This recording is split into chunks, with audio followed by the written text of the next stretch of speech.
So guys, আজকে কিন্তু reception party. আমি কিন্তু আজকে কোনো সাজুগুজু করিনি, কারণ আজকে কিন্তু কনেকে আমি রিসেপশন পার্টিতে কিন্তু সাজিয়েছি।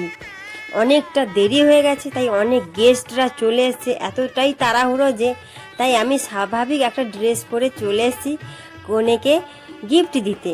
আমি এসছি, আমার দিদি এসছে। চলো, কনেকে কিন্তু আমি যে আজকে সাজুগুজু করেছি তোমরা দেখে বলো তো কেমন হয়েছে। আর আজকে সবাই কত সুন্দর শাড়ি পরেছে, কত সুন্দর করে আজকে রিসেপশন পার্টির অন্যরকম একটা লুক তারা রেডি করেছে, কিন্তু আমার কোনো কিছুই আর করা হয়নি কনেকে সাজাতে গিয়ে। আজকে বলো কনেকে কেমন লাগছে বলো। আমি কিন্তু সাজিয়েছি, বুঝলে। বিয়ের আগের দিনের লুক তোমাদেরকে দেখিয়েছি, কিন্তু সেটা কনের বাড়ির কে সাজিয়েছে বলতে পারবো না ঠিক। আজকে রিসেপশন পার্টিতে কিন্তু আমি সাজিয়েছি। এই লুকটা তোমাদের কেমন হয়েছে কিন্তু কমেন্টে বলবে।